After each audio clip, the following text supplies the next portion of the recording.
Greetings. I want to talk a little bit about the Johari's window. It's a model that's used frequently around self-awareness and self-disclosure. And what I mean by that is self-awareness is how well we know ourselves, and self-disclosure is how well others know us.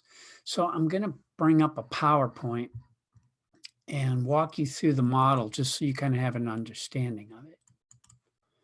Okay, so you can see the model there. So let's just walk through it real quickly. Now, there's 4 windows in this model. The first window on the top left is what's called known to self and known to others. That's the transparency box or window, and that is called the arena. All right, so that's basically anything you share with other people freely that they learn about you. It's kind of a two-way communication, that's the arena. If we move down one, we get to the facade. Now, the facade is things that you know about yourself, but that you're not sharing with other people, or you choose not to share, or it's information that for whatever reason, you're not giving out. And so that would be the facade window. Now, if we go to the top right, we've got the blind spot, and that is perceptions that others might have of us or of you, but that they don't share, so you're unaware of. So that's why it's a blind spot. It's information that's out there that you're not aware of, but it involves you. And then the lower corner on the right is called the unknown. And basically what that is just, that's the area of things that you're aware of, but you haven't tried, kind of new stuff, or it's just things you're completely unaware of. Like, for example, let's say you've never asked for feedback. So by never asking for feedback, you're not even accustomed to knowing how to do it. So the unknown would be pretty relevant because there's a lot of unknown information there, and that's where a lot of your work would be. And once you're able to take unknown and put it into the known, it essentially feeds the other windows. So for example, the blind spot window, which is others' perceptions of you by you actually soliciting feedback, that box reduces. And the unknown reduces because you're trying something for the first time and you're learning about asking, giving, and receiving feedback. So when those reduce, what they do is they actually increase the arena window, because now what was unknown or what was unsaid is now out in the open. Therefore, you're aware of it and other people are aware of it. So it increases your arena window. So that's kind of how the 4 windows work. Now, the size of each window is reflective on a number of things. One is communication, both giving and receiving, will impact the size of certain windows. So in other words, all these windows aren't the same size. They vary on each relationship. Feedback, giving and receiving feedback, whether you do it or you don't do it, is going to impact some of these windows. Trust in relationships will impact these windows. Openness, how open are you? Willingness to change, to try new things, that will reflect all these windows. So the size of each window will vary on a particular relationship.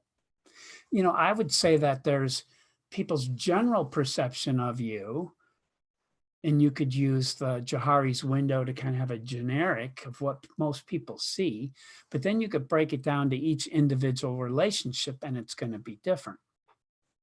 I'll give you an example of kind of what I'm talking about here on this next window. Now it's a little bit blurred, so kind of squint your eyes a little bit, but basically that's an example of how the boxes or the windows change based on a relationship. What this particular window is reflecting is, let's say, a new employee that's in a new situation. So they're kind of living in the unknown because everything's new for them. So there's probably a lot of anxiety around that, but that's why that's their biggest window. The blind spot would be what other people's perceptions are of this person. And because there's limited information, because they're known, that's going to be a small window right now. The facade, which is, what the person knows about themselves, but what they're sharing is limited, is probably a natural state when you're new in a position because you're just trying to learn everything and you're kind of keeping a lot of your opinions to yourself. But as a result, the arena, which is the window of what people know about you and what you're sharing, is going to be small as well. So that's kind of an example of how on a particular scenario or relationship, the windows are going to change. All right, so let's go back to this. All right, so here are some questions. Let's just see if we can answer these. If you are very comfortable with somebody, which box is probably your biggest? Well, the answer would be the arena, because if you're very, and again, I'm making assumptions, but if you're very comfortable with somebody, it's a give and take relationship. They know what you think, you know what they think, and the arena would probably be the highest. I think you could say that with most of your closest relationships. All right, if you don't trust somebody, which window would then probably be the biggest? Like in a particular relationship, if there's no trust, it would probably be the facade, because if you don't trust somebody, you're going to keep your cards close to the vest. You're going to be cautious and guarded in what you share. And as a result, you're not sharing much of yourself at all. And so the facade would probably be the overriding window in that relationship. If somebody is triggered by you, but they don't tell you, which window's probably the biggest? In other words, people have feedback or thoughts or opinions about you. You're not soliciting it. They're not telling it to you. Obviously, that would be the blind spot. And here's the thing about the blind spot. Maybe part of the reason people aren't giving you feedback is because in the past, they've come to the conclusion that you don't take feedback well, or that you become argumentative instead of just hearing it. Or maybe they've given you feedback before and you've gotten upset, or nothing ever happened as a result of giving you the feedback. So they quit trying. There's a lot of reasons why the blind spot could be large in a particular relationship. Of course, maybe it's just that they don't know how to give feedback, and so they're uncomfortable with that in and of itself. Nevertheless, the blind spot would be big in that particular relationship. What about if you don't communicate much? So it's hard to find out where you're at or what you're thinking. Which box or boxes are most impacted? Well, if we look at the model, we can certainly say the facade, because there could be a perception that you're withholding information, or you're just not sharing it for whatever reason. So that's going to be a big box. But what I would say is, if the facade is big, then you can guarantee that the arena is going to be small in that relationship, right? The giving and taking of communication is going to be very limited because the facade is so big. So a large facade impacts the arena. But I would also say it impacts the blind spot, because what happens if you don't communicate is people make up in their minds what they think is going on. Because when there's a lack of information, people provide it themselves, and it's usually based on their perceptions and their opinions. So all of a sudden, you're increasing the blind spot by not communicating. So it's almost like a double whammy. So the question is, in some relationships, the blind spot and the facade could be fairly large boxes, the arena small, and the unknown is very small. And that would probably be somewhat of a dysfunctional relationship. Anyways, I just want you to kind of start thinking about different ways of looking at it like that. Now, what about if you are not comfortable, let's say, asking for help? If you're just not comfortable asking for help from someone. But then, out of the blue, you decide it's the better thing to do, and you're just going to do it. Which box would that impact, or which window? Well, the fact that you are uncomfortable getting feedback or asking for help, might be the blind spot initially, but it's really going to be the biggest window will be the unknown. And that is because you're doing something out of your comfort zone that you haven't tried, that you don't have a lot of data, but you're doing it anyways. So you're increasing the unknown by, trying something different. And then the benefit of increasing the unknown is that it becomes known. Like whatever you learn in that experience becomes known and it transfers into the arena. So it's another way to make the arena bigger.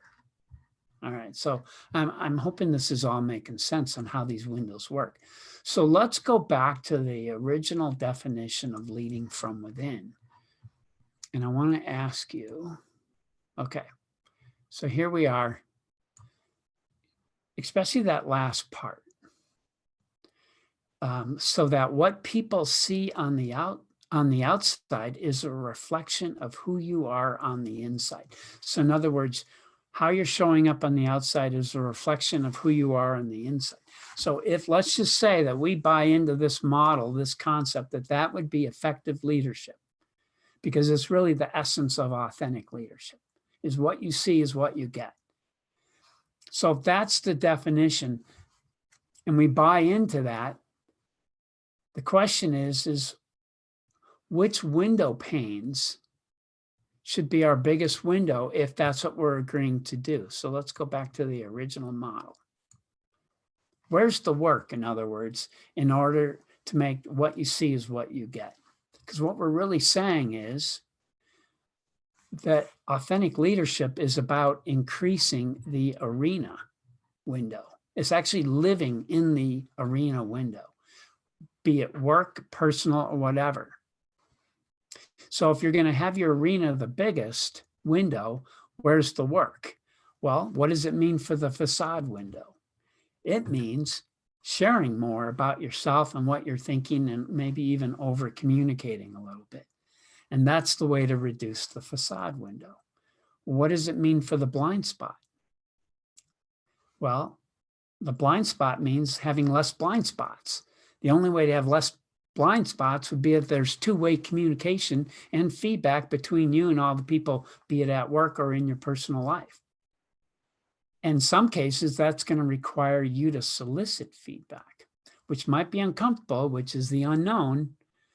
But yeah, as we talked about before, by doing it, you reduce the blind spot, therefore you increase the arena. And then lastly, in the unknown box, where's the work there? And the work there is to do more things you haven't done, or try more things, or listen to different opinions and actually take some risks. Step out of your comfort zone, try new things. And then all that will then feed the arena because it's no longer unknown. So that's kind of how this model ties into leading from within and authentic leadership, is because your work is going to be in the facade, the unknown, and the blind spot to feed the arena.